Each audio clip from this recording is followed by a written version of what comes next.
perdoa.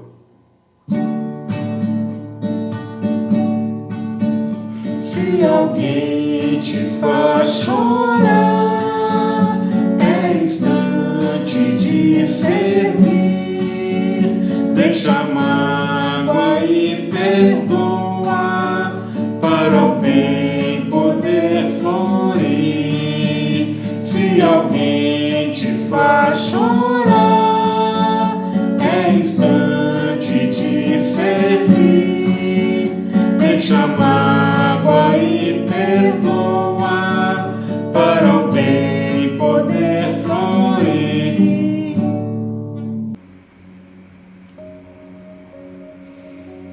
Pai de luz, Pai amado, Mestre amigo, nós agradecemos muito a oportunidade desse encontro, que possamos tirar os melhores proveitos para todos nós, que os nossos laços de amizade possam se reforçar mais uma vez e que possamos juntos fazer o papel que Jesus nos convidou de cada vez mais amarmos uns aos outros como Ele nos amou.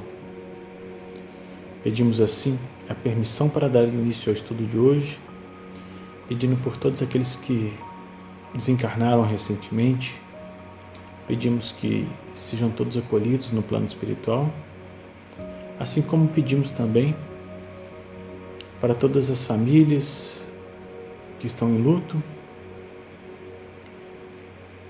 e que o consolo do mais alto, a misericórdia, possa amenizar a dor que estão sentindo da separação mesmo que temporária. Pedimos ainda para que as nossas boas vibrações possam levar esperança, resiliência, paciência, não só para nós, mas para todas as pessoas que precisam pelo nosso planeta. Que assim seja. Boa tarde, meus amigos, minhas amigas. É muito bom, mais um estudo, mais uma reunião pública da Associação Espírita André Luiz. Estamos aqui reunidos nessa segunda-feira, hoje provavelmente às 19 horas. Só o avião passar aqui. Passou o avião. Hoje estou fazendo a gravado mais uma vez. Semana passada nós tivemos umas dificuldades e hoje, eu preferi prevenir do que remediar, mas acredito que semana que vem nós voltamos ao normal, tá bom? Agradeço a participação de todos aí pelo chat e hoje nós vamos ter 2 estudos. Nós teremos a nossa amiga Raquel da Casa Irmão Horta, a quem agradeço muitíssimo pela participação. Hoje é o primeiro estudo dela aqui conosco. E no segundo momento nós teremos o estudo da nossa amiga Marlene, que dará continuidade aos estudos do Livro dos Espíritos. Agradeço o carinho de todos. Quero dizer que as obras na casa de André Luiz estão progredindo bastante. Em breve nós teremos mais notícias e vamos atualizando vocês, tá bom? E é isso. Com vocês então, o primeiro estudo da Raquel e na sequência da Marlene, tá bom? Um grande abraço e até daqui a pouco. Olá, boa noite a todos nós que estamos reunidos para mais uma reflexão sobre a obra Palavras de Vida Eterna. Hoje, estudando o capítulo 15, no roteiro da fé. Se alguém quer vir após mim, negue a si mesmo. Tome cada dia a sua cruz e siga-me. Jesus, Lucas 9:23. O aviso do Senhor é insofismável. Siga-me, diz o Mestre. Entretanto, há muita gente a lamentar-se de fracassos e desilusões em matéria de fé nas escolas do cristianismo, por não lhes acatarem o conselho. Buscam Jesus, fazendo a idolatria em derredor de seus intermediários humanos, e como toda criatura terrestre, os intermediários humanos do Evangelho não podem substituir o Cristo junto à sede das almas. Aqui é o padre católico, caridoso, sincero, contudo incapaz de oferecer a santidade perfeita. Ali é o pastor da igreja reformada, atento e nobre, mas inabilitado à demonstração de todas as virtudes. Acolá é um médium espírita, abnegado e diligente, todavia distante da própria sublimação. Mais além, surgem doutrinadores e comentaristas, companheiros e parentes, afeiçoados ao estudo e excelentes amigos, mas ainda longe da integração com o benfeitor eterno. E quase sempre aqueles que os acompanham, na suposição de buscarem o Cristo, ante os mínimos erros a que se arrojam, por força da invigilância ou inexperiência, retiram-se apressados do serviço espiritual, alegando desapontamento e amargura. O convite do Senhor, no entanto, não deixa margem à dúvida. Não desconhecia Jesus, e todos nós, os espíritos encarnados ou desencarnados, que suspiramos pela comunhão com Ele, somos portadores de cicatrizes e aflições, dívidas e defeitos muitas vezes escabrosos.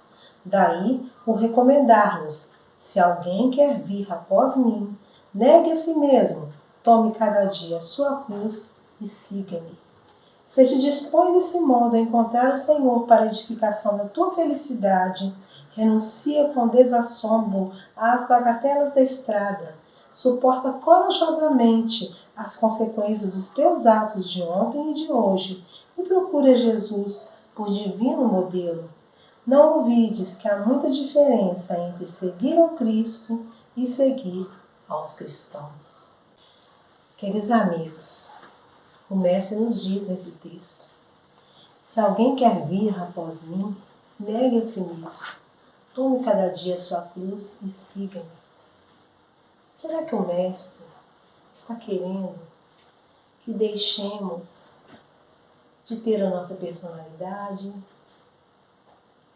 de que o jeito que nós somos não vale nada? Com certeza, não é isso que Jesus está nos dizendo nesse texto. Quando o Mestre nos pede para segui-lo, negando a nós mesmos. Quem somos? O que temos feito? Quais são os nossos objetivos enquanto pessoas conscientes de que precisam ser melhores? Então nós adotamos o Cristo como um modelo para nós, a partir do momento que nos afirmamos cristãos. Ele é o nosso roteiro seguro. É através dele que vamos chegar ao Pai. Assim ele já nos disse. Aqui neste texto estão sendo feitas alusões à idolatria, que muitas vezes temos religiões e pessoas buscando modelos vivos e, ao mesmo tempo, pela nossa necessidade que temos de buscar modelos, nos decepcionamos com as pessoas, às vezes com uma filosofia religiosa. Nos decepcionamos porque buscamos modelos onde, com certeza, há falhas, porque são todos feitos de pessoas como nós, que estão caminhando, que estão buscando, assim como nós. Por isso, falham e não são o nosso roteiro mais seguro na caminhada. Ele nos dá aqui o exemplo do padre católico, do pastor da igreja reformada, do próprio médium espírita. Também nos fala aqui de doutrinadores, de companheiros, parentes afeiçoados, pessoas do bem, pessoas que estão na nossa vida, que com certeza nos ajudam muito na caminhada, mas que, assim como nós, também estão na busca. Não desconhecia Jesus, que todos nós, os espíritos encarnados ou desencarnados, que suspiramos pela comunhão com Ele, somos portadores de cicatrizes e aflições, dívidas e defeitos, muitas vezes escabrosos. Então o Mestre nos conhece muito bem. Ele sabe que cada um de nós precisamos para alcançar um patamar mais sublimado. Ele aguarda com paciência que nós possamos avançar mais. Mas nós é que precisamos buscar, não é? Essa força, essa vontade de caminhar melhor. Já temos condições, pelo que nós já tivemos de experiências reencarnatórias passadas, como na própria vida, através dessa própria orientação religiosa que a doutrina espírita nos traz, das obras, dos exemplos que nós temos no nosso querido amigo Chico Xavier e tantos outros que estiveram conosco aqui na Terra, fazendo bem. Nós temos grandes modelos, sendo que todos, por mais que tenham alcançado uma trajetória brilhante, ainda são falíveis, como nós somos falíveis. E estão, com certeza, em patamares mais avançados do que nós, mas estão buscando, estão caminhando, assim como nós também estamos nessa caminhada. Se te dispõe desse modo a encontrar o Senhor para a edificação da tua felicidade, renuncia com desassombro às bagatelas da estrada. Suporta corajosamente as consequências dos teus atos de ontem e de hoje e procura Jesus por divino modelo. Ou seja, ele está mostrando para a gente que essa caminhada ela não é fácil. Ela é um grande desafio para nós, não é? Mas se nós buscarmos aquilo que é o melhor na nossa caminhada, da consciência que já temos, daquilo que precisamos fazer, realizar para alcançar esse patamar mais avançado, que serão com muitas experiências evolutivas ainda, com muitas encarnações, mas começando hoje, nós estaremos mais próximos do nosso objetivo maior. Não ouvides que há muita diferença entre seguir o Cristo e seguir os cristãos. Então, Emmanuel finaliza o texto nos mostrando, que nosso guia e modelo é o Cristo. Os cristãos, todos nós somos irmãos na caminhada.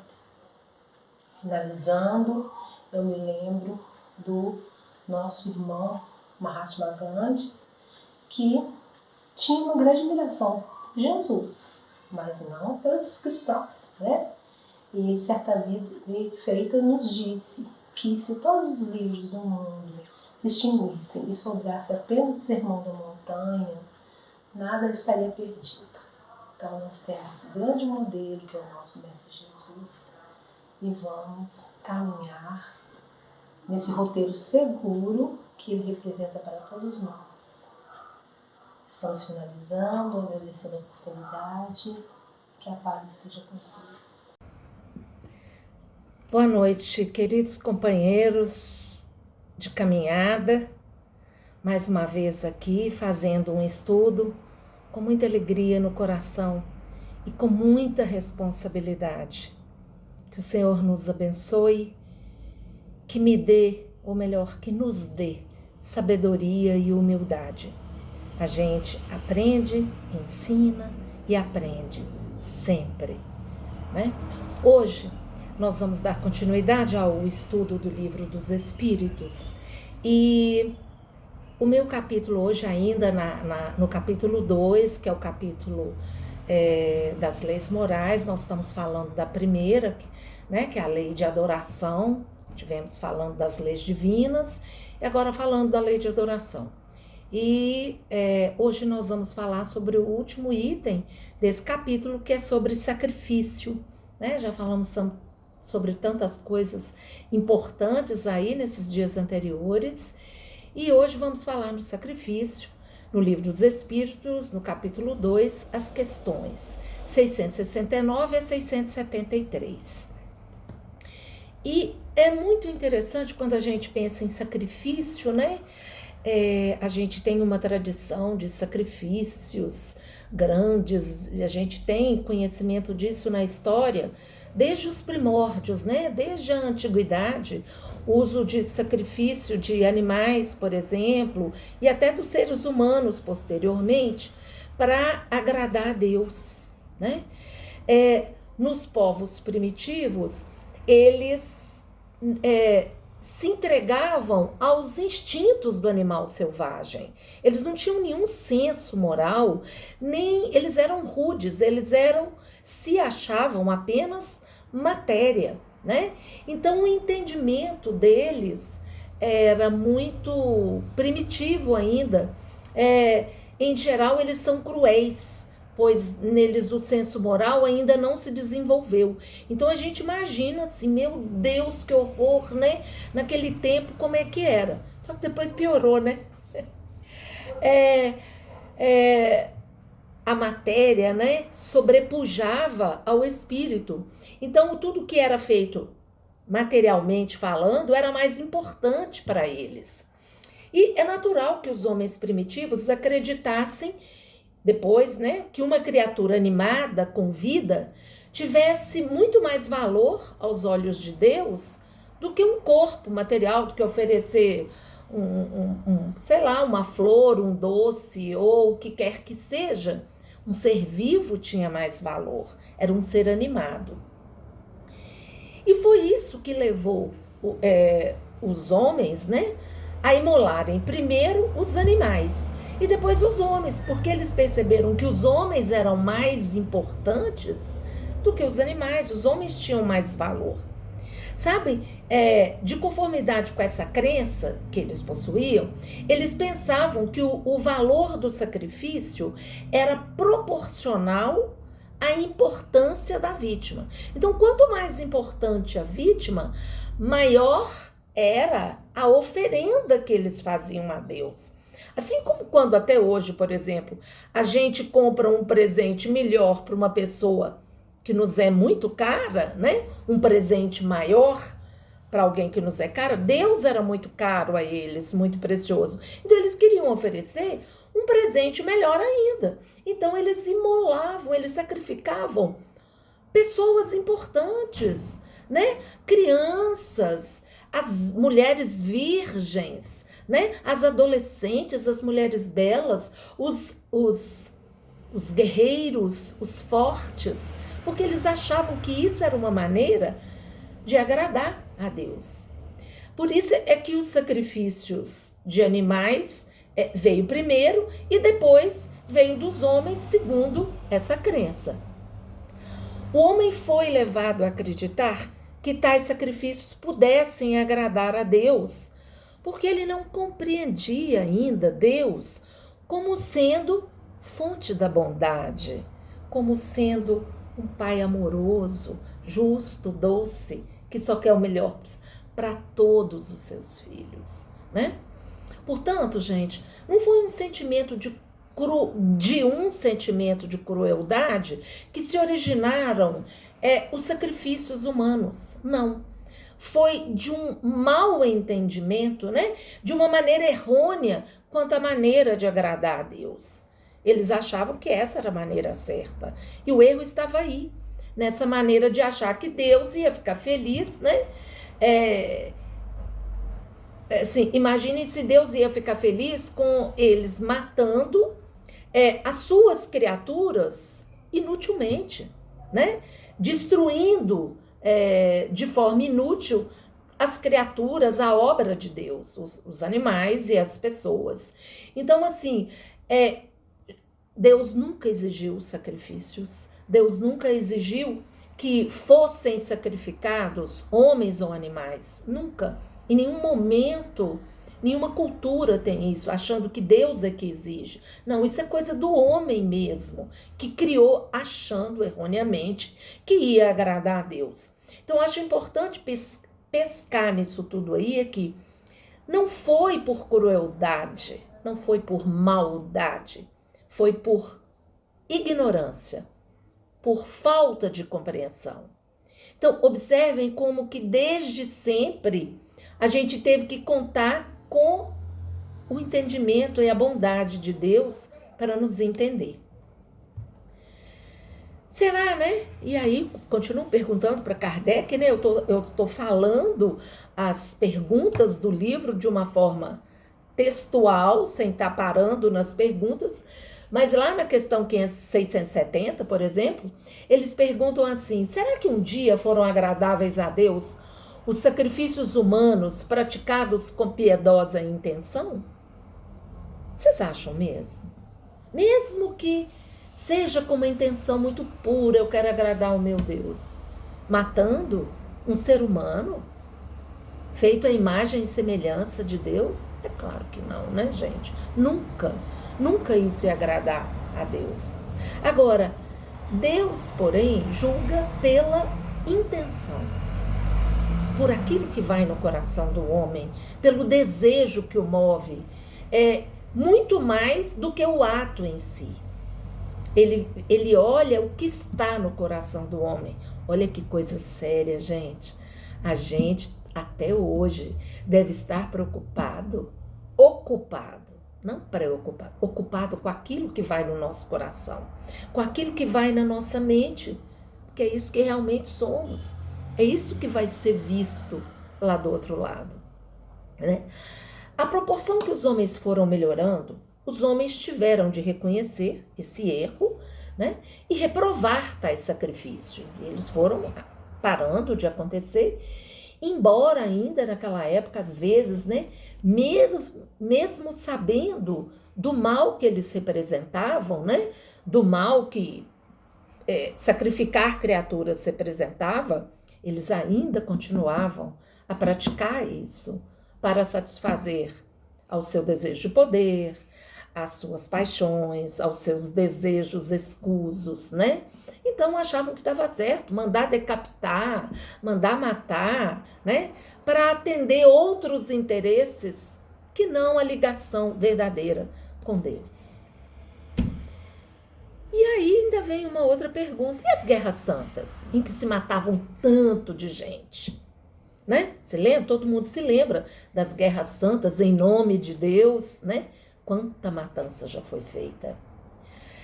Essas guerras foram vivenciadas por povos fanáticos que, tendo em vista agradar a Deus, exterminavam o mais possível os que não partilhavam as suas crenças. Todo mundo que não pensava igual a eles, não acreditava e não adorava a Deus do mesmo jeito, tinha que ser morto, porque não servia, né?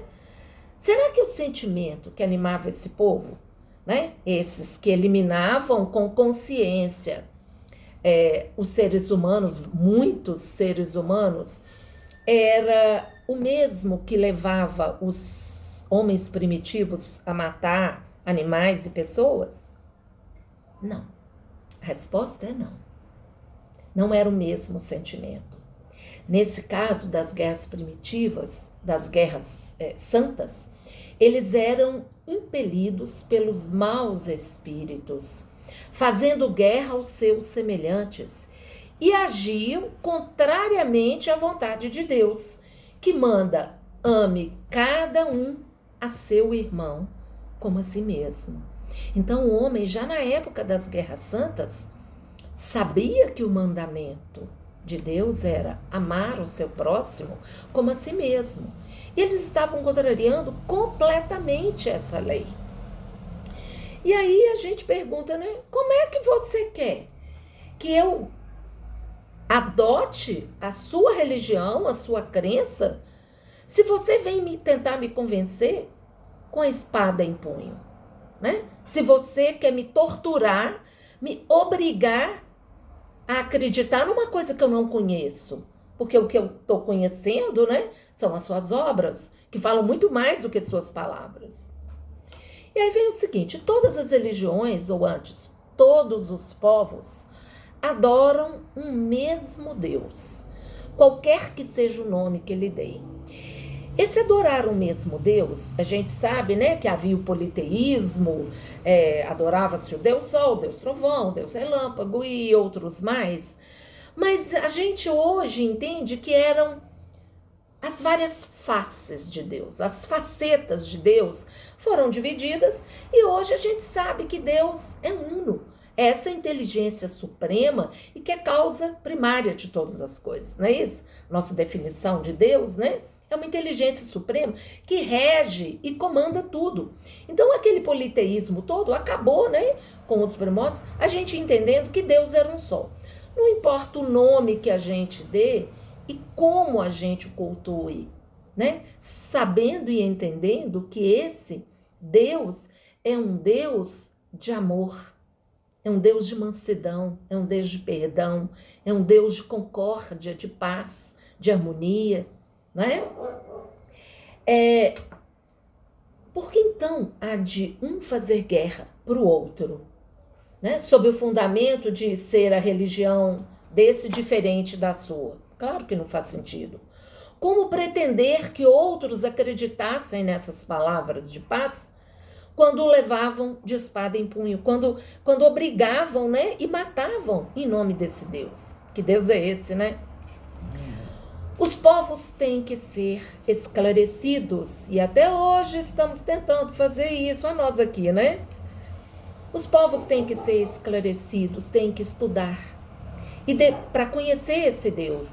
E devemos nos esforçar por fazê-los conhecer a doutrina do Salvador mediante a persuasão, o convencimento, a arte do convencimento e com brandura, nunca a ferro e fogo, nunca.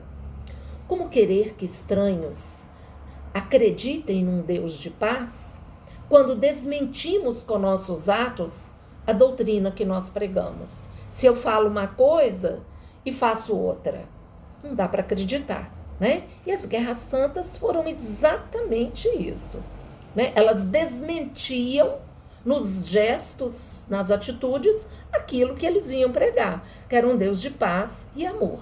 Não faz sentido, né? Então, assim, foram levados realmente pelos maus espíritos e não tinham força, né?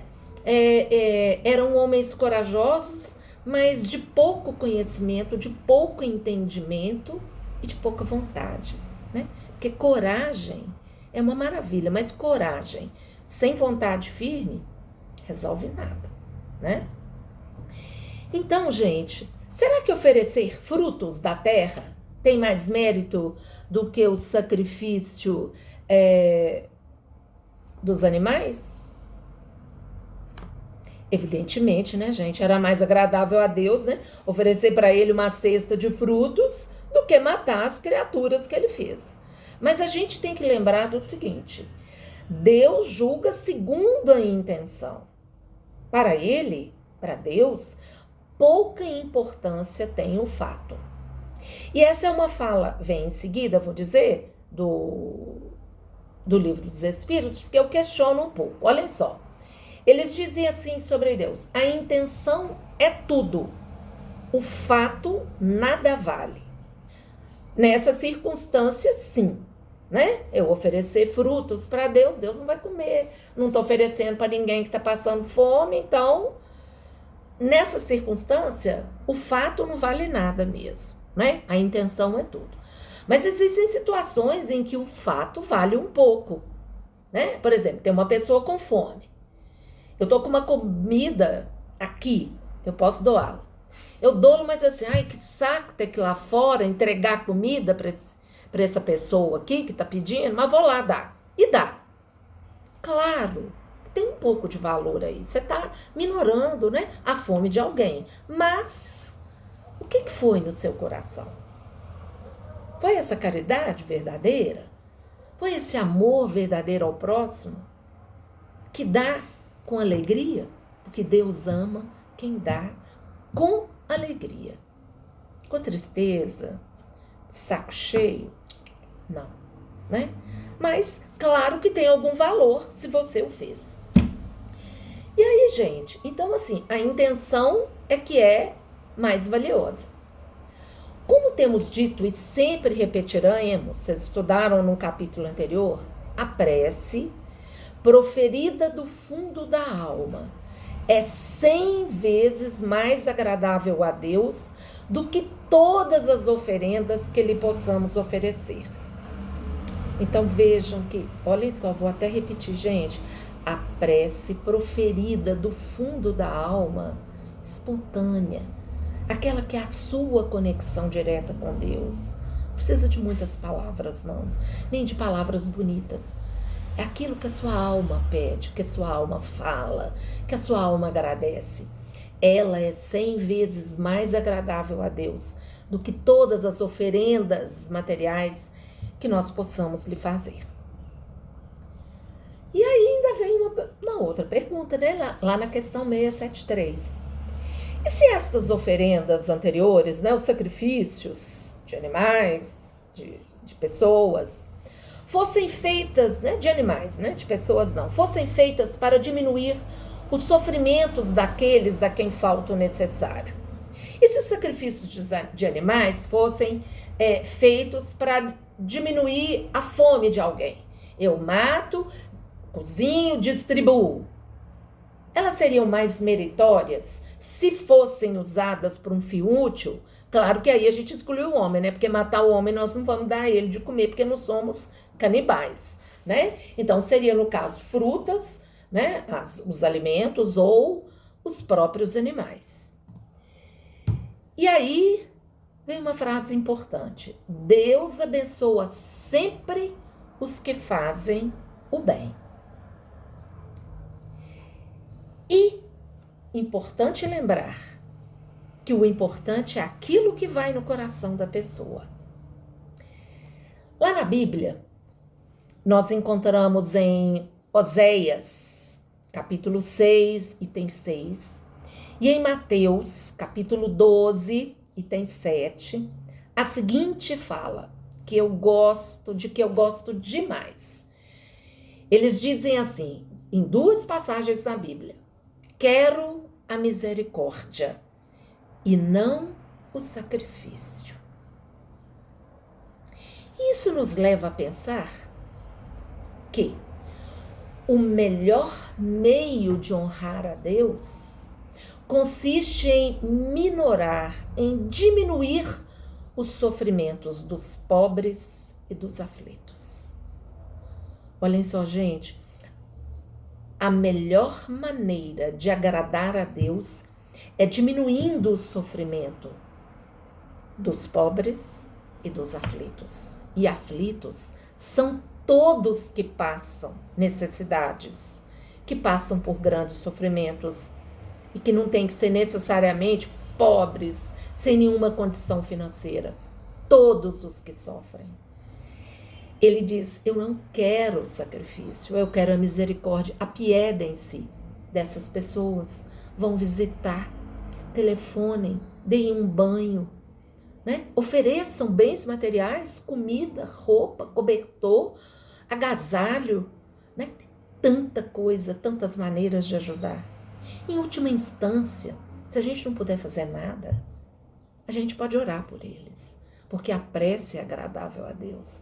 A prece que vem do fundo do coração, ela é ouvida por Deus e vai ser atendida de uma maneira ou de outra, mesmo que não venha com a resposta que a gente quer, mas vai ser feito melhor.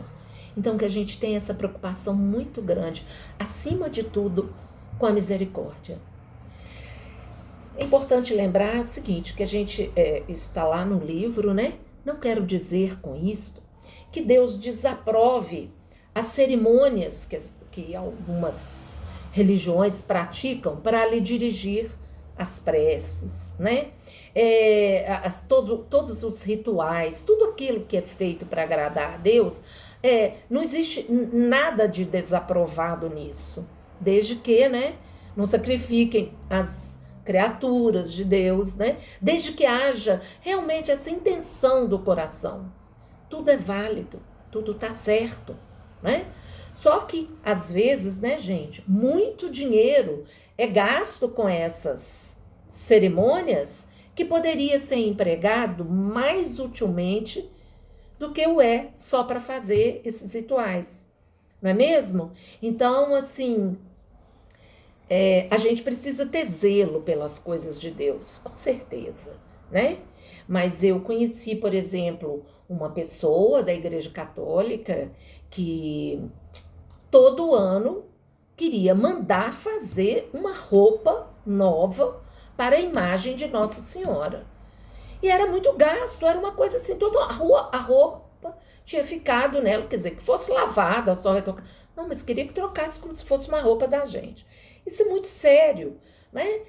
A gente entende o zelo, entende o desejo de agradar, mas tem coisa mais útil que isso, né? Não vai aqui nenhuma crítica, só um comentário, né? Mas assim, é um outro ponto de vista que a gente tem que considerar, principalmente se a gente lembrar que Deus prefere a misericórdia, que tenhamos misericórdia com seus filhos. Deus, gente, ama a simplicidade em tudo. Deus é simples, né? Não precisa de pompa e circunstância. Não precisa. Quanta pompa, às vezes, é feita em homenagem a Deus, mas os corações dos homens estão tão vazios, tão cheios de nada, tão cheios de orgulho e vaidade, né? Então, assim, Deus ama a simplicidade em tudo. O homem que se atém às exterioridades e não ao coração é um espírito de vistas acanhadas, é um espírito pouco evoluído ou menos evoluído, né? Ainda precisa crescer mais na fé, né? No estudo, no entendimento desse Deus que a gente tem. E aí, gente, colocando assim, para fechar esse estudo, eu já estou terminando, os estudos são de 20 a 30 minutos no máximo, eu queria terminar o meu estudo com uma frase, uma pergunta de Kardec, que é até fácil de responder, e uma frase de Jesus, né, para levarmos na cabeça e no coração esta semana. A pergunta de Kardec, que termina, né, a última questão desse item, é a última fala até, ele pergunta assim: dizei em consciência, em sã consciência, se Deus deve atender mais à forma, à aparência, ou ao fundo, ou à essência? A que vocês acham que Deus dá mais importância? À exterioridade, às aparências, aos cultos exteriores, ou aquilo que vai do fundo da sua alma? Eu acho que essa resposta todo mundo tem, todo mundo sabe. Mas vamos parar e olhar para ver o que move as nossas atitudes, o que nos move, qual é o sentimento que nos move quando somos misericordiosos, quando vamos fazer uma caridade, quando vamos ajudar alguém. É para ser visto? É para ser aplaudido? Ou é simplesmente aquela entrega por amor? A alegria de poder dar. É aí que a gente tem que chegar. Então fica aí essa pergunta, né? Como eu tenho agido? Que sentimento me move quando eu vou ser misericordioso? E a fala de Jesus que eu levo para vocês: não quero sacrifício, eu quero a misericórdia. Olha que coisa linda isso, né? Jesus não quer sacrifício, que a gente fique ajoelhado no milho, né? Que a gente fique fazendo autoflagelação. Ele não quer nada disso. Que a gente se sacrifique sem nenhum amor ao outro. Ele quer misericórdia com a gente mesmo e com o outro. Isso é muito mais agradável a Deus do que qualquer sacrifício. Então vamos levar para casa a fala de Jesus. Não quero o sacrifício, eu quero a misericórdia. E vamos ver o que nos move então. Obrigada a todos, o telefone estava chamando. Obrigada de coração a todos e que a gente possa ser muito abençoado essa semana, que sigamos em paz e que sejamos verdadeiramente reflexos da presença de Jesus à nossa volta. Beijo grande no coração, gente. Boa noite. É isso, meus amigos e minhas amigas. Muito obrigado por nos acompanharem até agora. Desejo que essas boas energias possam ir no seu lar agora, no horário de dormir, que possam ser todos, sentir essa presença abençoada dos nossos amigos espirituais e que possamos nos reencontrar, talvez no sono, né? Talvez tenha alguma tarefa para a gente, mas na próxima segunda-feira, aqui através do nosso canal. Grande abraço, um beijo no coração de todos.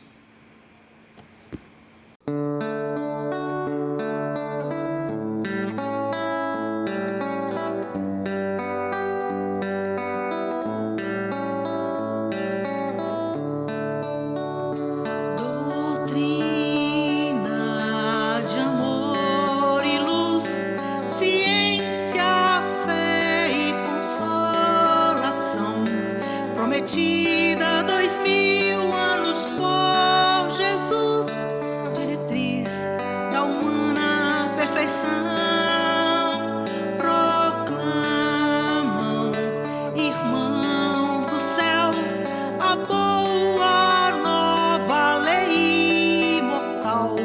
Homens, fraternizai, vosso Pai é Deus, e sois vós a família universal.